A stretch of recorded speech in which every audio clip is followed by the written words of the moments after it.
os conselhos que vocês dão às pessoas que estão realmente passando por a carga tributária brasileira hoje é muito pesada e precisa ser feita uma eficiência fiscal. Qual conselhos que vocês dão aos empreendedores que estão nos escutando que eles precisam fazer realmente para seguir uma rota na parte fiscal? Posso começar, vocês? Claro, claro, fica à vontade.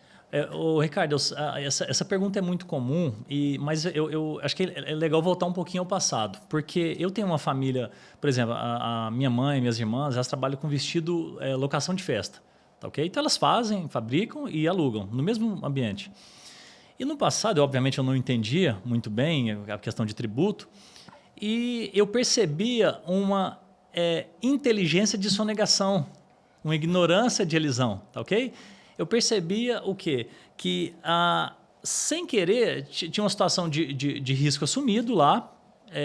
Então, eu vou dar um exemplo para você, o seguinte, olha, no momento que ela não declarava, ela lançava, recebia em cartão, não declarava, ela foi fazendo isso, achando que até determinado ponto valia a pena, só que quando chega, por exemplo, uma fiscalização, eles chegam cobrando, obviamente, aquele valor que já deveria ter lançado, aquele valor com multa de ofício, talvez multa isolada, e tributos que não deveriam ser cobrados se ela tivesse feito uma inteligência no começo. Por exemplo, uma empresa que trabalha com locação não paga ISS nem ICMS, mas no momento que ela cai na fiscalização, ela entra pagando não só o ICMS, como o ISS, talvez, dependendo, mas a multa em cima daquilo que ela não deveria ter pago.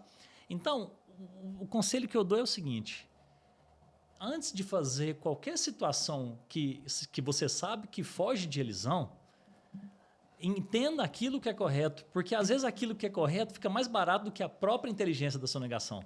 E são coisinhas simples. Então, o que eu quero dizer é o seguinte: ela que achou que não estava pagando 10%, acabou pagando 30%, quando se ela tivesse feito correto, teria pago 6%, justamente por ter algum tipo de isenção e ela não sabia. Então, o conselho é o seguinte: os contadores, hoje eu não quero colocar ninguém em xeque aqui, mas o fato é que contadores de empresa, principalmente do Simples Nacional, eles atendem a sua empresa em mais 100, talvez mais 200, 300. Então, com todo respeito a eles, mas como é que ele daria um conselho para minha família falar, olha, se você fizer dessa forma, lançar a nota fiscal desse jeito ou cupom, você economiza esse e esse tributo. Ou seja, você vai pagar 6% ao invés de correr um risco de 30% lá na frente. Então, o conselho é o seguinte: o básico, aprenda o básico. Tá? Assista YouTube, assista um canal de alguma pessoa que fala disso, com o seu próprio contador, mas pelo menos busque a elisão. Busque declarar certo, porque quando você busca declarar certo, você ganha autonomia para tomar a decisão daquilo que tem mais benefício. Então, eu sempre falo o seguinte: porque eu vejo eles gastando muito tempo. É tipo assim, vou comprar uma nota para economizar no IR. Vou fazer isso. Aquele custo daquela inteligência saiu. Ela poderia estar gastando, por exemplo, na inteligência de melhorar os vestidos, de vender mais, de alugar mais, enfim. E poderia ter economizado muito depois. Então, sempre é isso. Busque aquilo da forma correta, que você lá dentro tem benefícios e não sabe. Mas tente entender você, não deixe na mão do seu contador. Eu daria de início esse conselho.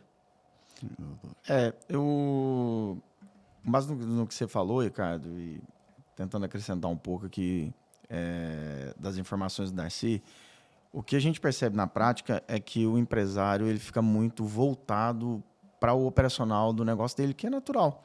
Né? Então, como o Darcy falou, no caso da família dele, uma empresa de confecção de vestido. Então, elas sabem tudo de vestido.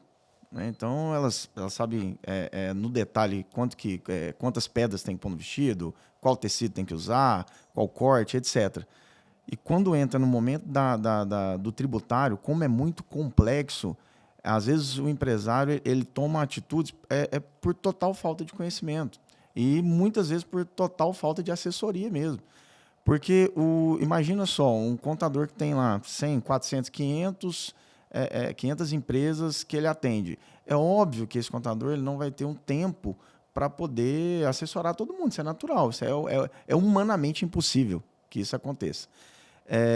E esses empresários vão tocando seus negócios, que a gente chama de fazer isso no automático. E aí, quando você pega isso e coloca de outro lado um país que tem a carga tributária mais complexa do mundo, É um dado que é do Banco Mundial, que o nosso país é o país que mais se gasta tempo analisando questões tributárias. Você imagina um empresário que está lá pensando no seu negócio, ainda ficar dedicando todo esse tempo para o tributo. É claro que é importante ele buscar alguma informação, sem dúvida alguma. Isso para qualquer negócio. Mas ele precisa de estar bem assessorado. Isso é um fato. Então, o que a gente percebe, né, estando nesse mercado, que as empresas que estão sendo assessoradas, tá? E é claro, pessoal, aqui eu estou fazendo um lobby para vocês quanto à nossa profissão, nosso trabalho, mas o profissional que ele está bem assessorado, ele obviamente ele vai ter mais resultado, mais eficiência numérica no final do mês. Quando ele for fazer a conta de quanto que sobrou no caixa dele, ele vai conseguir pagar o imposto e ainda sobrar mais. Então, Entendi. é isso. O empreendedor brasileiro, de início, ele sofre bastante por falta de realmente condição de pagamento de uma assessoria dessa. O que é que vocês fariam? Qual o conselho que vocês dariam a esse empreendedor que está começando? Quer dizer que é vocês, que não é o começo é difícil para todos, para ter esse conselho e esse acompanhamento tributário que é muito importante. Porque a gente sabe que a dor do empreendedor hoje, ele se autofinancia, infelizmente, às vezes com imposto. Porque ele não tem condições de pagar, ou ele paga o imposto, ou ele paga a folha e o fornecedor. Qual o conselho que vocês dão? Tá. Essas pessoas que estão começando agora. O que acontece é o seguinte. Primeiro que existem muitas assessorias, muitas consultorias. A nossa, por exemplo, é assim, que o trabalho é totalmente no êxito. Então, você ganha sobre o que você gera de benefício para o empresário. Então, imagina só, eu começo a atender a empresa X e gero uma redução para essa empresa na carga tributária, sei lá, de R$1.000, R$10.000, R$100.000. E nós vamos receber sobre a redução que nós geramos na carga tributária, um percentual sobre esse resultado. Então, quer dizer, qual o custo que ele teve conosco? Zero. Né? Então, ele começou a fazer tudo do jeito certo, com redução, sobra dinheiro no caixa dele e ainda paga os nossos honorários.